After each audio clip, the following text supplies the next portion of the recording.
For anyone who missed my piece earlier this week, I wanted to talk about Black Midwives Day was March 14th.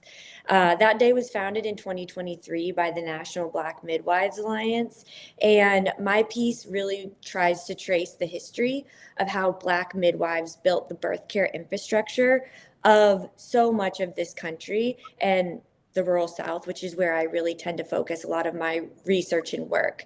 Black midwives attended 75% of births by 1910, and there was a deliberate series of policy decisions in the early 20th century that systematically removed them from practice. Maternal and infant mortality rose in the aftermath, and today only about 5% of certified midwives in the US are Black. And the communities that lost that care infrastructure are still living with that absence today. We are still feeling the repercussion of that. So that history is the backdrop for a lot of what we're going to be talking about today. I am joined today by Raven, the executive director of Avow Texas, and we are going to be talking about what happens when abortion bans collide with the people who have always shown up to support birth. Raven, thank you so much for taking time to speak with me today. It is such a genuine privilege to get to talk about your work. Thank you. Thank you. I'm excited to be here and to chat and yap with you. Yeah, so let's go ahead and get started. Raven, can you introduce yourself and tell us what Avow Texas is and its mission? Yeah, absolutely.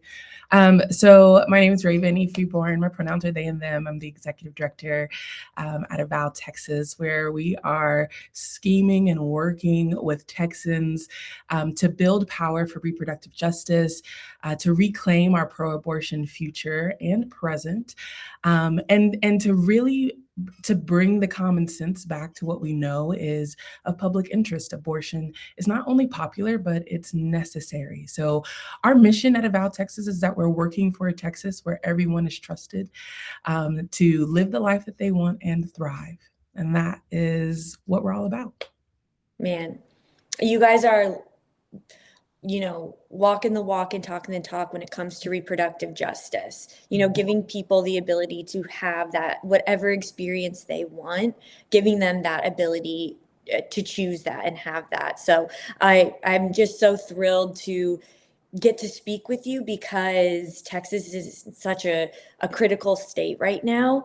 I'd love to learn about how you came to this work and kind of a peek behind the curtain of what your role as ED looks like day to day. Yeah. So how I came to this work is in many ways a part of like my education and my experience, but a lot of it is who came before me. So I like to first reference my elders and my ancestors, both in my family and in the lineage that I practice as an organizer. So I'm the daughter of teachers, of educators, of hooch makers, and I come from the South. My folks are from Texas and Louisiana. And I was raised in Houston, Texas. So, the backdrop of the South is really important to me and to my folks. I'm also a Black feminist practitioner who has been loved and raised up in Black feminism by Chicana feminists and Indigenous feminists. So this is to say that my feminism is informed by my Blackness and in relationship to the feminism of people of color and queer and trans folks of color. I have a social work degree. I have a master's and a bachelor's in social work from 2 Texas universities. I'm a licensed clinical social worker, a full spectrum abortion doula, and an organizer. My organizing practice is around healing justice. And so thinking about the ways that we have to reckon with the history of racism, white supremacy, colonialism, all things that produce oppression and where we are and where we're going. So I bring all of that to my role as executive director. The first thing is that Avow is made up of a wonderful team of people who believe in Texas, who are proud to be Texan or to be working on this issue, and who have been in this fight for a pro-abortion future and present, and reproductive justice for a while. So that's the first bit of my role is to connect with the team, to believe in the team, and to believe in the vision that we have for Texas. I think the second part is to do work like this, is to make conversations around abortion and reproductive justice an everyday narrative, right? So being able to drop into it from any perspective. You want to talk about abortion, reproductive justice in fashion, or the Oscars, or what's happening in the WNBA. We can do it all because we ultimately believe that reproductive justice is a fundamental tenet of governance, which means that it helps us to make decisions about how we structure our lives and the care that is surrounding our lives so that we can actually thrive. So I think those are a few pieces of who I am and how that shows up in my work. Yeah, well, off the bat, I don't know if you caught me. I'm just grinning ear to ear because I absolutely love to hear how intersectional Mhm, your work is. mhm, And I think when people come initially to reproductive justice and repro care, I think they sometimes navigate it from a one lane, like, this is my experience. And as you start to get more involved, you recognize the lived experiences of so many different people and different races. And you really start to learn how we are all extremely connected and how we all need each other. And I love that you really underscored reproductive justice and this work. mhm, It kind of can be underlying anything. The Oscars, WNBA, like, it is so fundamental to so much of our life. You can yeah, connect it to, climate justice is reproductive justice. yeah, All of these things can be also reproductive justice. It's all related. And I love that you speak to that. Also, I love to hear you reclaim the pride for Texas and mhm, reclaim that Southern.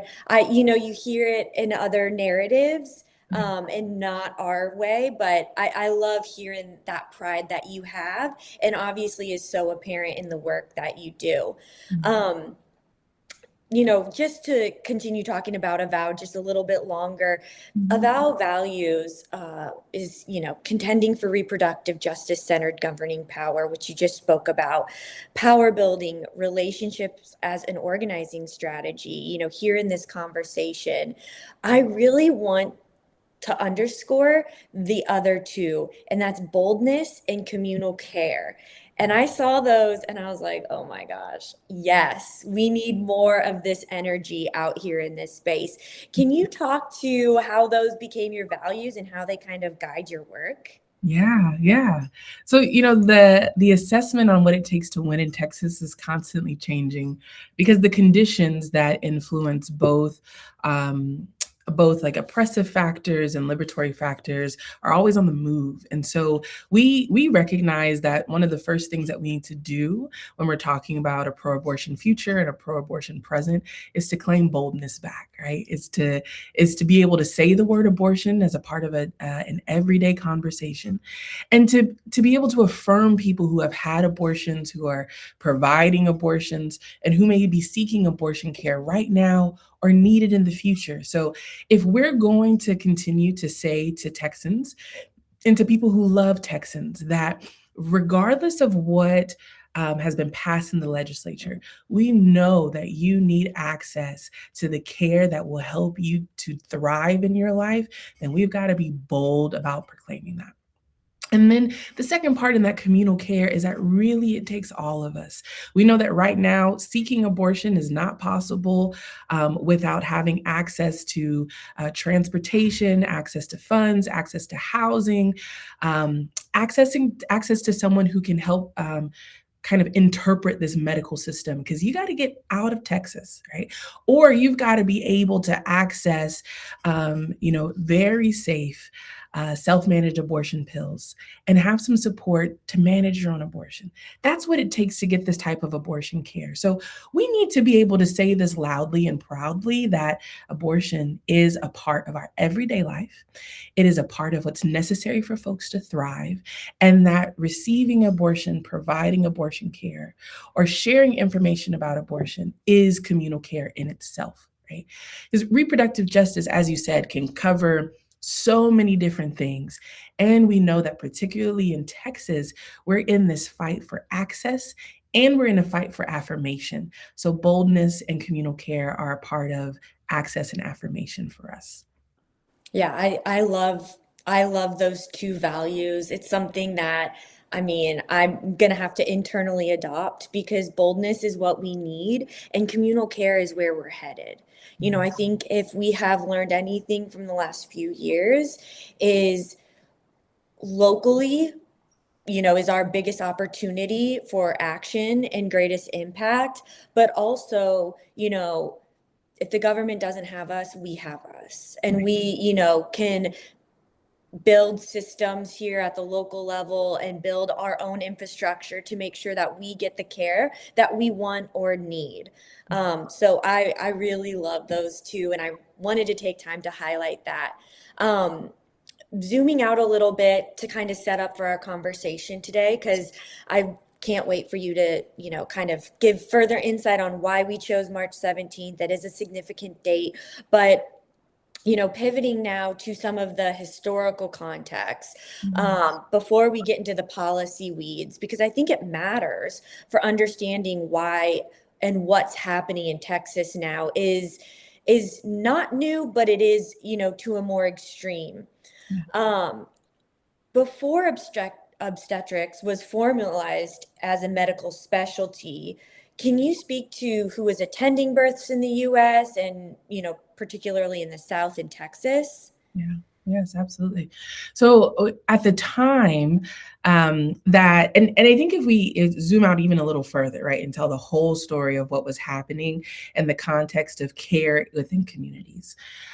Midwives were your primary care provider. So we have anecdotes around midwifery, particularly in the Black community, that not only were your midwives the ones who were, attending births, who were providing prenatal care and postpartum care, they were also the folks who were attending your burials and your deaths. There is a very old phrase, right, for some Black folks where your mother, your grandmother, your auntie may have said something to you like, I can bring you in this world and I can take you out. And we know that that is not moving within the style of parenting that we're pushing today. But really, that is about Black midwives were there at your beginning and your end. And so it wasn't just the birth process, but it was everything in between. So, back in the times of enslavement and forced kidnapping, Black midwives were often the ones on a plantation who had the most access to being able to traverse between plantations, right? Because they were called from place to place to be able to provide care to both folks who were enslaved, folks who were free, and those who were enslavers, who had captured folks and were wrongfully, pushing people into that violence of slavery. So midwives are providing care for all people, right? That's first. I think the other part of understanding where a midwife comes from is that they are the folks who were responsible for navigating the infrastructure system between public health and community health, which are two different things. And so when Black midwives were pushed out of the South, and really pushed out of the medical system, they were pushed out by a campaign that said that they were dirty, they were unhygienic, and that they did not have proper knowledge of the of the body or the medical system. And we Yes. know those things were a perversion of the truth. Right? Because this was a cultural practice. And so cleanliness was important. Your uniform was important. And before that, also honoring the ways of being together was important. So we have midwifery as a practice of remembering and caring for people, even in times of significant barrier. And we also have midwifery as a practice that survived the violence of the beginning of the obstetric movement. So it was Black women's bodies that were practiced on. It was Black women's bodies that were experimented on. And Yes. so Black midwives, even in this day, are a part of honoring where we have come from and where we are headed, which is to even deeper communal care. Yeah. And I would really like to really, you know, stick a pin in what you said with they were you know, understanding these people who are giving birth at such an incredible level. I think they were so successful in, infant mortality and preventing that, and taking care of the mother or the birthing person, because they understood the dynamics within that family. They understood the dynamics in which these people were forced into, and they understood they could hand down information and tidbits to these parents to help them after birth and all of those things. The culturally competent side of care is largely still missing in Black births. Is we're missing a lot of that conversation, and that's something that a lot of midwives under that oppression were able to kind of disseminate with education, orally. But yeah, midwives were and still really are so much of the backbone. And the medical mistrust is such a dark and important understanding to know about, because it has left a lot of people who are seeking care, one, hesitant of seeking care because they've got a history of being ignored, or worse, having things done to them that was violating, and having someone who understands your background, understands you while you're in the most vulnerable season of your life. I've never given birth, but I've had the pleasure of supporting those who have. I could imagine enhances the experience. So I really just can't underscore all the different ways that midwives save life and enhance the experience of giving birth. And to that end, there's been, I think, a lot of content around midwives and doulas, and I've seen those titles used interchangeably when there actually is a difference and there is a nuance in those phrases. Would you mind going in and explaining the difference between the two? Absolutely. Yeah. So, the midwifery scope of care and the doula scope of care are very different, right?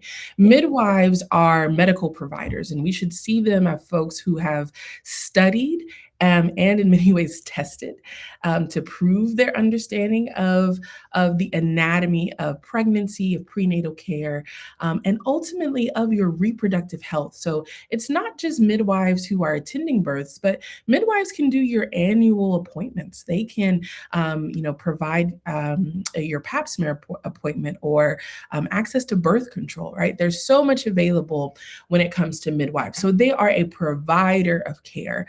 They're monitoring your vitals, and they're making determinations as to how to continue to support your pregnancy, or how to transfer you to a higher level of care if there is risk. So you have, your certified professional midwives, who are midwives that can only attend births in homes or communities or your birthing centers. And then you have your certified nurse midwives, and those folks went to nursing school and have a background in being able to provide care typically through a hospital system, right? So there you can have your midwives in a hospital and a birth center, or CNMs, and some states can also attend home births, right?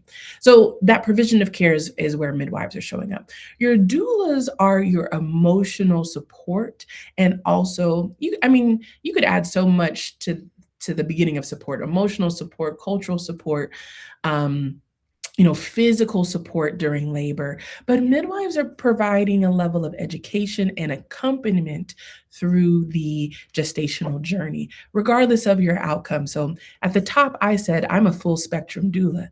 That means that I'm working with people through abortion care, through pregnancy, postpartum, through miscarriage, loss, through adoption, and through death. Right? That I, as a doula, am here for every reality of your pregnancy, and ultimately every reality of your life. So my level of support with you is that accompaniment through each moment. And as we're seeing doulas integrated into hospital systems, or integrated into kind of a a more integrated model of care where you may have a doula, a case manager, a social worker, a doctor, right? You have a whole team there. Your doula is the I like to say to my former doula clients, I was your bestie in the room. I was your bestie when you were working on breastfeeding, and I am your bestie when you were at home managing your postpartum recovery. So the separation really is that midwives have a medical responsibility and duty of care that far exceeds the knowledge and practice of your doulas. Got it. And yeah, when you said testing, there is licensure for sure. And so you're right there for providing care, there is licensure. Both midwives and doulas are such a critical part of the care team. Right. And, that's supporting the patient as they go through this process. And I really love having, a doula as a part of the process because it's also advocacy, right? I think when you're in the room and it's time, to give birth or time to receive any kind of medical care, Right. regardless if it's abortion care, whatever that might be, having a doula there who, you're right, is your bestie, but can advocate for you on your behalf because I think the healthcare system is purposely complex, a Right. little bit gatekeeping, right? To keep people from fully understanding everything. I think that's by design. So having someone who knows the system, knows what people can and, can't ask for, and educating that, it's so critical. And, just this morning, I have a big policy background. I used to do a lot of analysis at the federal level in insurance markets and things more with a public health lens. Seeing that United Healthcare is now covering doulas within hospital settings. Yes. And I think it's just such a travesty that we've lost that for so long. I'm happy to see it now coming back into the picture and being more adopted by people. But the fact that we went so long without having a you in the process is kind of heartbreaking. But again, that was a systemic, elbowing out, and that was on purpose. Right. So given the history of exclusion, what does it mean to you when you see Black and Indigenous birth workers continuing this work today and doing it in a state that is actively hostile to reproductive care? Right. Right. And so at the top of the call, I mentioned that I always like to start with my ancestors and elders because in many ways this is a lineage practice for me, right? Like freedom work and struggling for freedom at times is a lineage practice, and it comes from somewhere, right? Activists or advocacy doesn't just pop up in the morning and decide, oh, this is how I'm going to do it, because we know that freedom and justice are possible from collective struggle and collective activism. So when we see Black and Indigenous birth workers continuing in their lineage practice, to me, it's just the strength and cultural memory, right? So if we think about obstetrics and when it started in like the 17th century. Like before that, there were midwives. There was somebody who was attending a birth. There was, even without that title of midwife, right? There were people who are either initiated into a certain apprenticeship where they can learn how to be an accompaniment or to accompany someone who is birthing or who is pregnant or who is navigating an abortion or a miscarriage, right? And so to me, it's really about the strength of culture and how, despite how hostile or how extreme and violent a system is, our cultural memory is always the undercurrent of care. Yeah. So we're going to continue to see Black midwives. We're going to continue to see Black birth workers. We're going to continue to see Indigenous birth workers, baterias, right, accompaniment, who are coming back for what either was lost or is being remembered in their work. So if we're thinking about this kind of public health policy way of producing change, it is going to be slower than what cultural memory can do, right? Yeah. Because we don't need a bill. We don't need certification. We don't need licensure to Yeah. show up and reclaim our lineage practices. And that's what these birth workers, I'm proud to be one, are continuing to do today.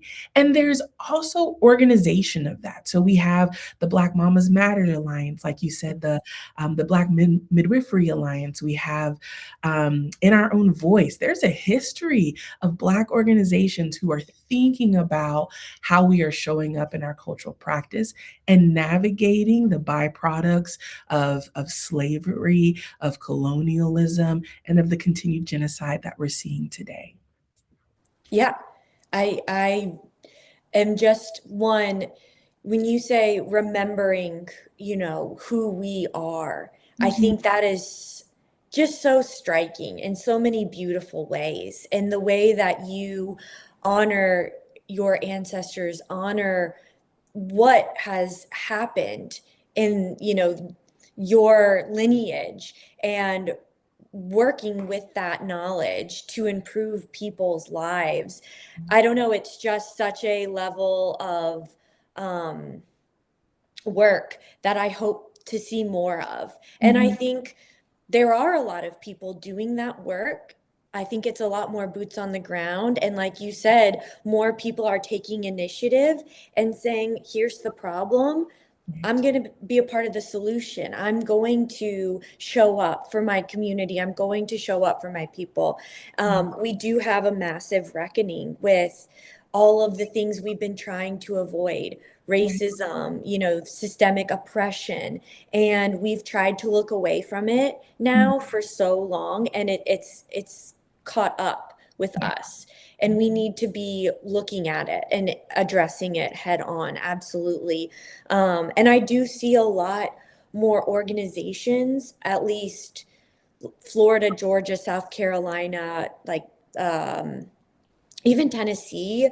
I see Mhm. a lot of abortion funds and coalitions communicating together Yeah. more than I have in the past. Yeah. And so I love to hear, that you're kind of seeing that as well, and that Mhm. we're all kind of looking at our resources. Mhm. Um, so to move on, I'd love to really now focus in on what's happening in Texas, and really hone in there. So I was, doing a little bit of research prior to Mhm. this, and there was a 2024 study from the Gender Equity Policy Institute done, and it had a really striking stat that I wanted to go ahead and speak about.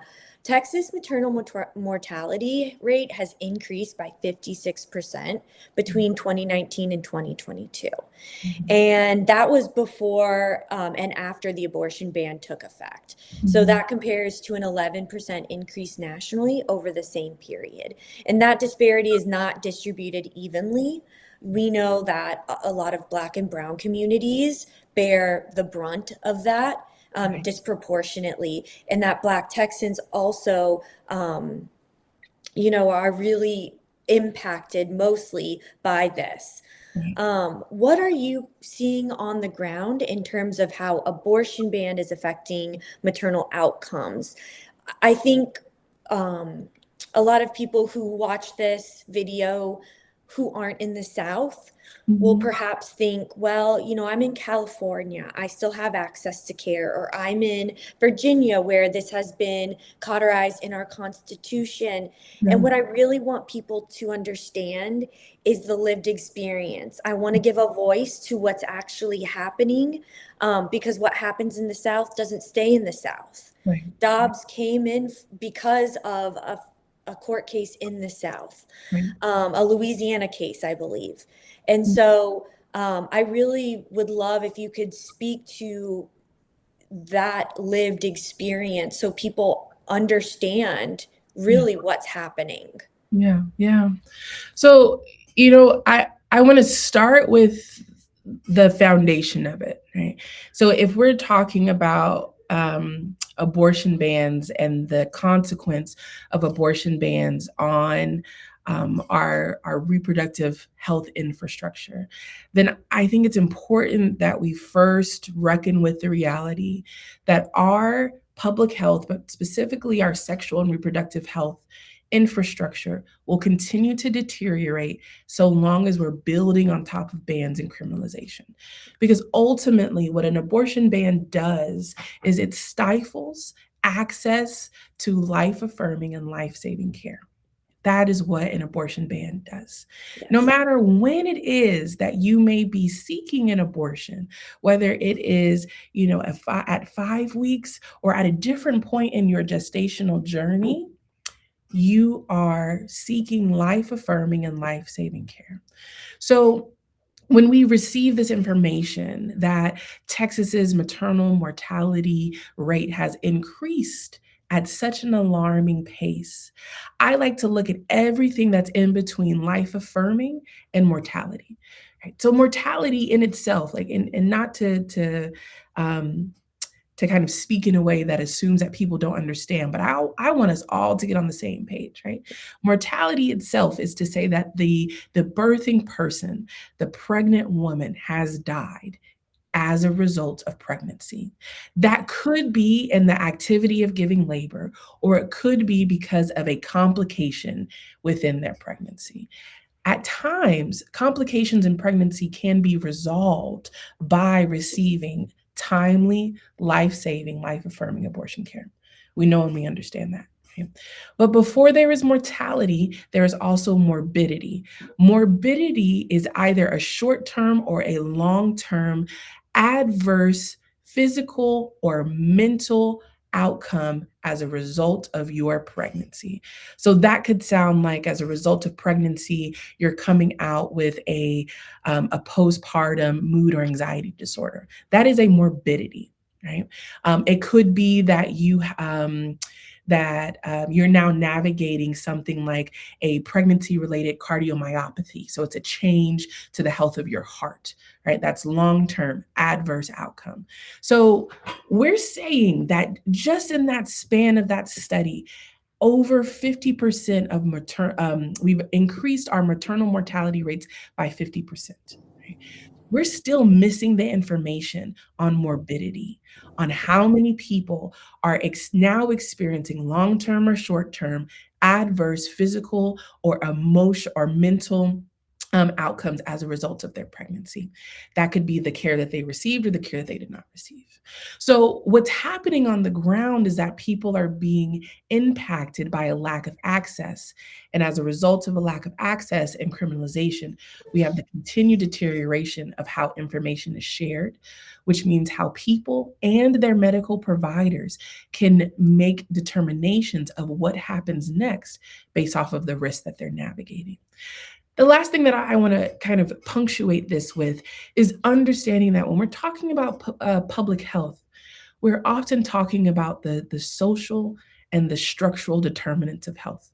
So that could be what has happened in your history that informs your present day health, or what is happening around you that you may have no control of over that's informing your present day health. So for a while, I had the joy of throwing down with one of my favorite organizations in this world, Mama Toto Village, based in Washington, D.C. It's a Black maternal health organization focused on providing care for Black women and birthing people in Washington, D.C. And we were often talking about social and structural determinants of health, meaning we were looking at both how someone had access to things like food or emotional support, so freedom from a violent relationship or violent environment, but also what was the condition of their housing? Are we talking about an older housing stock that has things like lead in it? Are we talking about environmental zones that do not have good air quality? And so before you even become pregnant, the likelihood of a maternal morbidity or mortality has increased. So in Texas, if we bring that home, what we're talking about is both the structure that designs access to determine care and also the environments that people are living in that helps them to have greater outcomes in their pregnancy and across their reproductive health. I know that's a long answer, but we got to tell the whole story, right, in order to understand an over 50% increase in maternal mortality in less than 10 years. Yeah, and thank you for giving that landscape. I'm writing some notes down as you speak because they're all gold. And I wanted to address earlier when you were talking about midwives and doulas, and when you just spoke about midwives, how it's increasing access to care. Right. And what I really want to also drive home as a social determinant of health is access to care. And right now, we have massive maternal health deserts. Yes. You know, I focused a lot of my research when I was in Georgia on a lot of like the Georgia, like southwest to southeast kind of like Delta area. And what we saw were people, this was before Dobbs, and we were still seeing people traveling out of state to get care. And that's, you know, a lot of reasons going on. The state of rural health consolidation, places are closing. Obstetricians are no longer able to practice at the fullest extent of their boards. They're not having people come train. And there are and so many other things as well that are driving these professionals out. Having midwives in these areas who can give people pap smears, who can give this care, can address some of this social determinant of health. My background was, and for my graduate research, was also looking at why policy should be viewed as one of the 6 social determinants of health. Yeah. Because you're right, it's the environment that we live in. Policy directly impacts who gets funding, who doesn't, what resources get supported, what resources don't. So genuinely appreciate you speaking to that. And I really want to also underscore that a lot of research that I did throughout my graduate degree was also looking at how the morbidity in maternal health largely could be avoided with just timely care. Right. And you're not going to capture all of it. You know, there are so many different factors into it, but a lot of it is, you know, people are missing care for a lot of different reasons: lack of transportation, a social determinant of health, lack of access to Medicaid, you know, and health insurance. So they don't know what's covered. They don't know what their state covers. And that's, again, by design. You know, it's complicated because it does want to keep people out. It is gatekeeping. So thank you for breaking that down and explaining the nuance between morbidity and mortality, because we do couple that. I think since the public health emergency, we've all kind of come familiar with those terms, but breaking it down in this setting, I mean, it's so critical to knowing where we're going. The next point, I am literally been waiting all night and all morning to speak to you about, but it's Avow has been running this digital campaign to urge the Texas Maternal Mortality and Morbidity Review Committee to examine deaths connected to delayed abortion care. As someone, public health, we learn how to write death certificates appropriately, how we determine the correct cause of death. You know, we take classes on that, and I don't think a lot of people understand that side of things. Can you tell us about that campaign and why it matters that the committee hasn't done this review yet? Yeah. Okay, I'm excited about this. So the campaign that we're running is kind of 2 parts. It's a public education campaign and a pressure campaign. Right? We want the folks at the Texas Maternal Mortality and Morbidity Review Committee. Maybe we want them to shorten the name. I don't know. But after they do that, we want them to know the importance of their work. So like you said, how we record a death is a part of how we inform the future. Yes. And if we are not properly documenting the truth of what is happening and what that means for what we do next, then we're missing a big part of the puzzle. So first, it's to tell this committee, hey, we see you and we know what you're here for. Right? They've made a decision to not review deaths post SB8, which is the trigger ban that criminalized and totally banned abortion in Texas.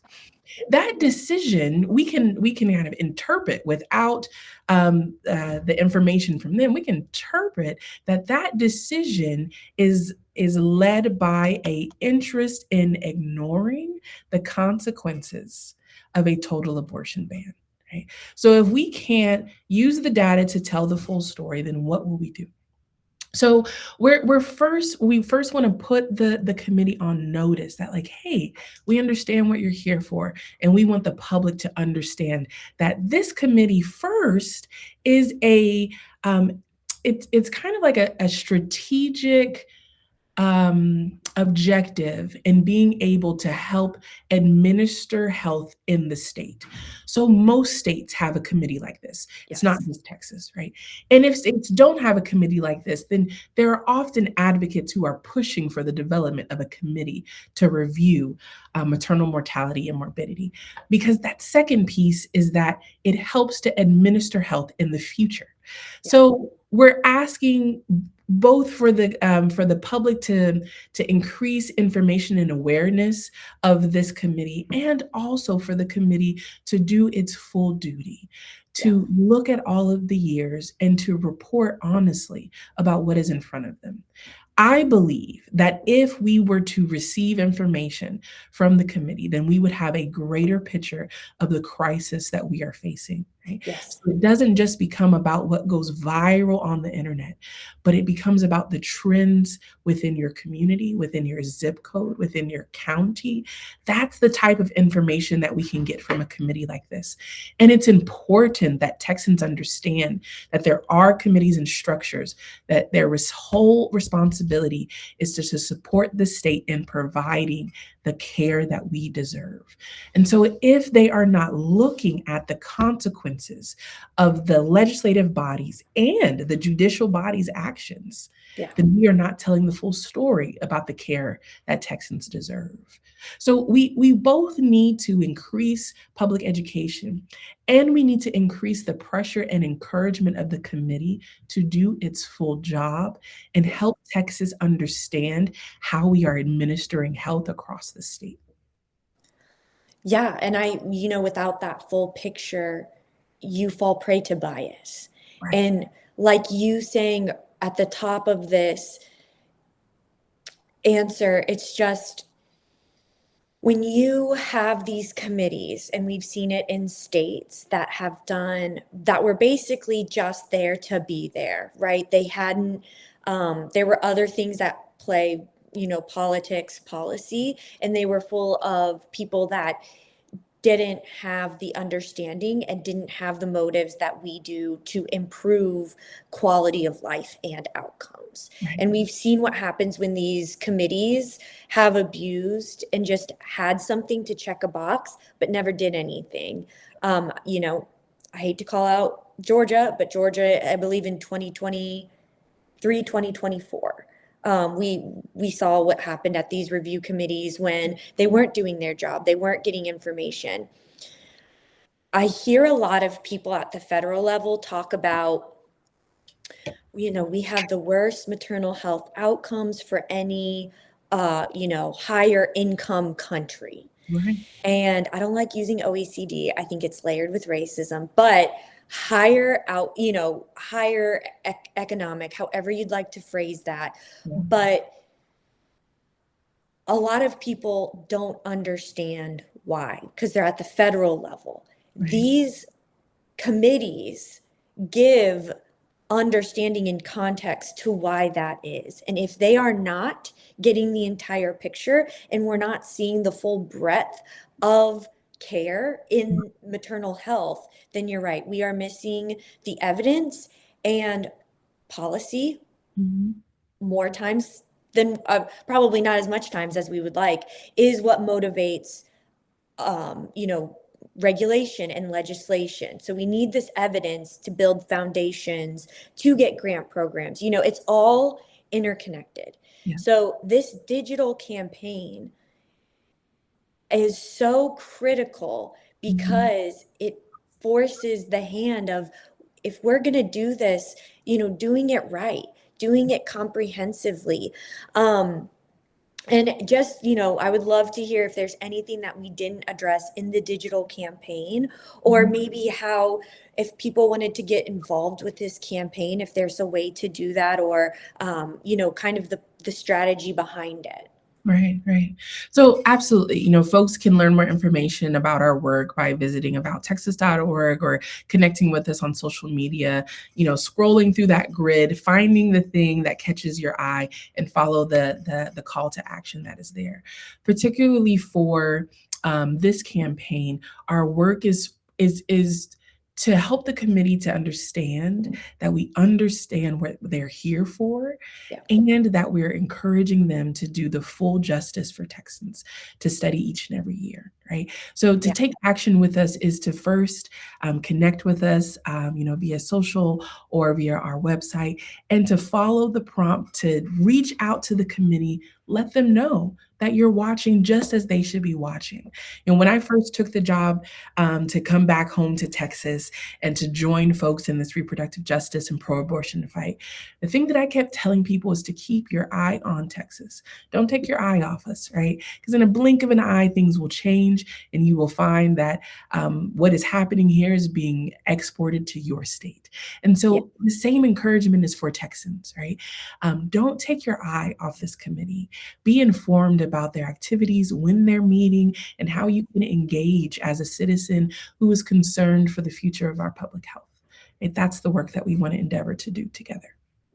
And it really then is so underlying your values of, communal care and bringing community together, relationship building. So I saw this digital campaign and I really wanted to take time to speak about it. So finally, I want to get to why we chose the 17th as today. I noticed you're green. Love it. I love it. It's not for St. Patty's Day, but actually something that is so much more important to know and get the story out about. I'm going to be very transparent. I hadn't heard of this case until we were, talking prior about this, and you all wanted to highlight this. So, today, March 17th, marks 1 year since the arrest of Maria Margarita Roja. And I would love if you could speak about this case and speak about its repercussions and what's going on right now. Right. So a year ago today in Houston, Texas, the midwife Maria Rojas was arrested along with other of her clinic staff and employees who are charged with allegedly providing abortion care inside of their clinics. This was a complete raid of their clinics and a shutdown of the clinics that the midwife Maria Rojas administered care through. And so first, my heart breaks for those communities and for all of Houston. I grew up in Houston, and Houston itself is a city that I would say is the basin of deep cultural roots, right? So it's a very diverse city. And because of that diversity, the way that care is administered and organized across the very large city of Houston differs by way of where you come from. And so Maria Rojas, as a midwife, was a part of the solution of care for her people. And the disruption of that is both in its way extreme, and it is concerning for the way that communities are being targeted, monitored, and surveilled by other forces. So we know that as we talked about, we go back into the top of our conversation with midwives. Midwives are licensed with a particular scope of care. Midwives do not have within their scope of care the ability to provide access to abortion. And so this is alleging in many ways that one, a midwife is acting outside of her scope of care, that the midwife is providing care that is banned and criminalized in the state of Texas, both receiving and what they call aiding and abetting an abortion. is illegal. And so to this date, we know that she has entered an appeal against the decision, and we have not yet heard the results of that appeal, but we are waiting on that. Yeah, and a few things what you said is she had multiple clinics Right. in areas of low income and Spanish speaking people. Right. So her not practicing even for the year is causing so much gap in care, medical access. She was such a critical, is such a critical Yes. person in the community. And I really want to underscore that because I think there's going to be a narrative, and there already is a narrative, that midwives are giving abortions, and therefore it's another way to come after midwifery, which Yes. we've seen, right? They've never been short of excuses as why midwives, or even doulas for that matter, should not be involved in the birthing practice. Right. We've seen that systemically, which we talked about. But I really also want to say that she's looking at a sentence of up to 99 years in prison, and she hasn't been formally indicted. I'm glad to hear about the appeal, but that limbo is hard. She's not able to earn income, and I believe the Center for Reproductive Rights is currently her defense.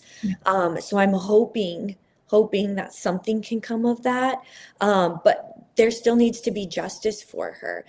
She served, I believe, 10 days in jail and posted a $1.4 million bonds, paid with the help of bail funds. And bonds, another form of racism and oppression for low-income people. And so it's just mind-boggling to me. What does her case represent to you and to the communities who depend on her? Right. Yeah, so this is a continuation of both a racist and violent force that is used to destroy communities. Ultimately, at times when I talk about our abortion bans, I'm talking about the bankrupts, how we are going through a system that is bankrupting trust and connection in our communities.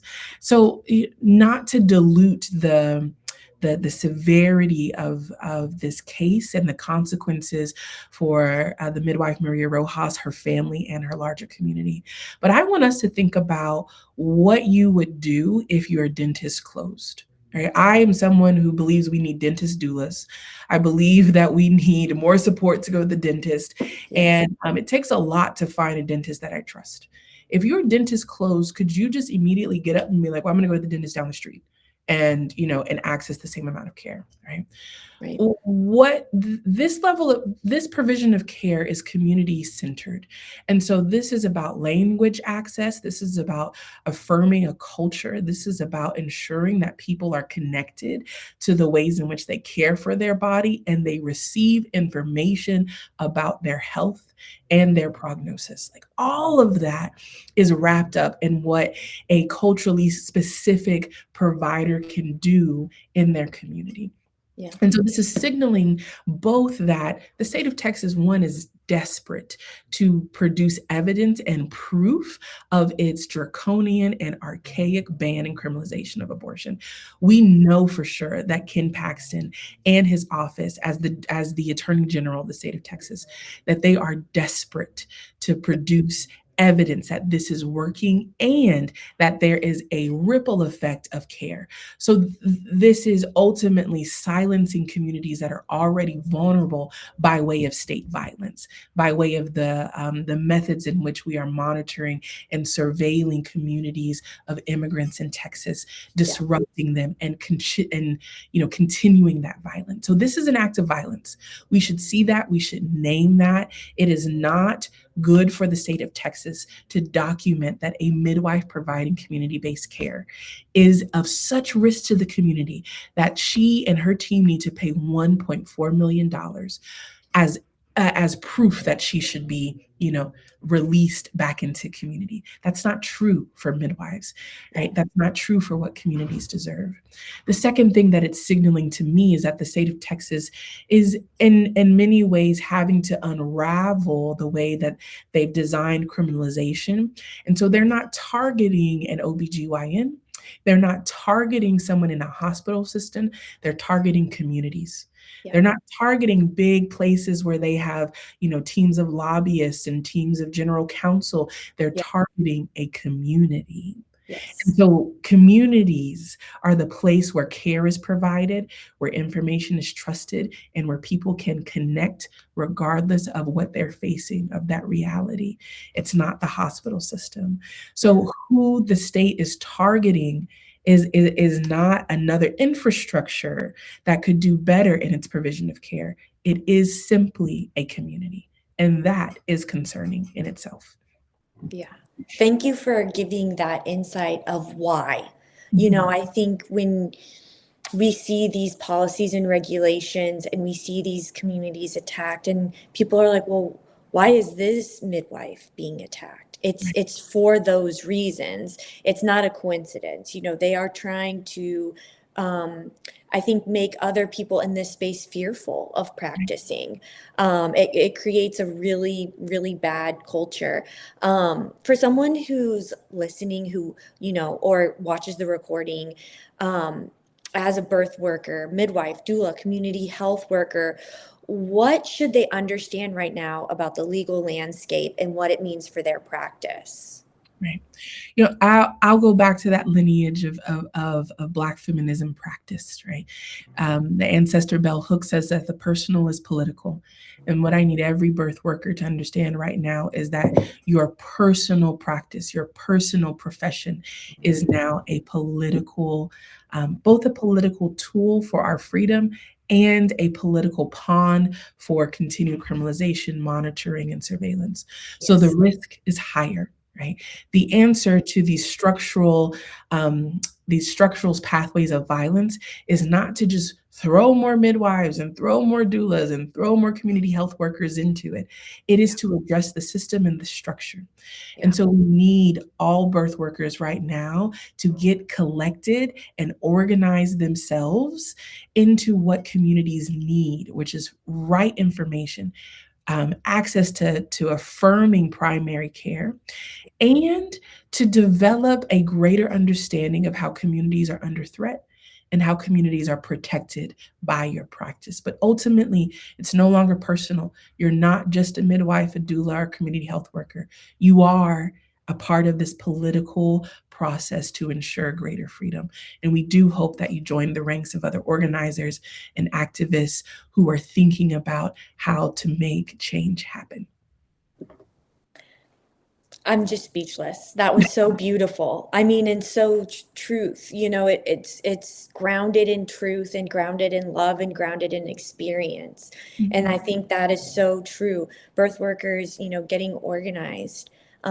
Yes, they'll have to maybe perhaps dot their I's and cross their T's a little bit more because they are looking for any reason now, but realizing that now is not the time to be fearful. I think what we're seeing is we do have that power. So, closing out here, this was such a beautiful conversation. Is there anything you'd like to mention that we didn't address today, or, anything you'd like others who are watching to get involved with? Yeah. Well, first, thank you for having me, right? For making this conversation both easy to enter and to share sometimes tough information about the truth of the way that systems are designed to keep us from thriving. I want everyone to continue to keep their eye on Texas. And one of the ways that you can do that is to get connected with Avow. Come scheme with us, come throw down with us, come get connected with us. We want to be in your communities. We want to hear from you, and we want to organize with you. I think the other thing to mention that we may not have touched in this conversation is just the reality that we will win. right? That it's Yes. difficult Yes. right now, it's tough right now. There is a collapsing of power that we have to pay attention to, but Yes. there is history behind us that lets us know that we can change the direction of society if we organize together. So get plugged in, squad up and skill up. Don't be afraid and do not pre-comply. We must hold on to our freedoms. Do not comply in advance. Skill up and squat up. Come Mhm. on. That is so good and so right.